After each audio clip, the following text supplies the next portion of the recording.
ഇന്നലെ പുറത്ത് പോയാലും ഭയങ്കര ക്ഷീണം ഉണ്ടായിരുന്നു. അപ്പോൾ നല്ല ഉറക്കം ഉണ്ടായിരുന്നു. അപ്പോൾ ഉറങ്ങുന്നുണ്ടായിരുന്നു രാവിലെ. അപ്പോൾ രാവിലെ അപ്പുക്കുട്ടിയ വന്നിട്ട് ഇത് എനിക്ക് റോസ്റ്റ് സർപ്രൈസ് കൊടുത്തായിരുന്നു. താങ്ക് യു അപ്പുക്കുട്ട. താങ്ക് യു ഒന്നും വേണ്ട, ജീവിതത്തിൽ സമാധാനം. അപ്പോൾ സമാധാനമില്ല ഇതുവരെ. പിന്നെ താങ്ക് യു അമ്മ. പിന്നെ ഞാന് എല്ലാവർക്കും എന്താ പറയും, ഞാൻ എന്റെ ജീവിതത്തിൽ എന്താ പറയും, എല്ലാവർക്കും ലൈഫില് എക്സാമ്പിൾ. എന്റെ മാതിരി ഫാമിലി, എന്റെ മാതിരി ഹസ്ബൻഡ്, എന്റെ മാതിരി അമ്മ, എന്റെ മാതിരി സിസ്റ്റർ, ഫാമിലി, എന്റെ കൊച്ച്, എല്ലാരും അങ്ങനത്തെ എല്ലാ പെണ്ണുങ്ങൾക്ക് നമുക്കല്ലേ അമ്മ കിട്ടട്ടെ, അങ്ങനെ ഇരിക്കട്ടെ, അങ്ങനെ എല്ലാവർക്കും ഞാൻ സന്തോഷം.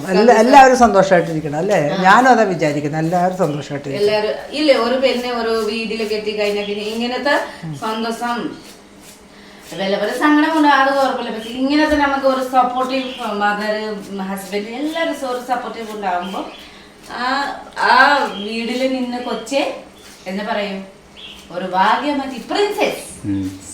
ഞാൻ ഇപ്പൊ ഒരു പ്രിൻസസ്. ശരിക്കും എനിക്ക് വല്ലപ്പോഴും തോന്നും ഞാനും പ്രിൻസസ് മാതിരി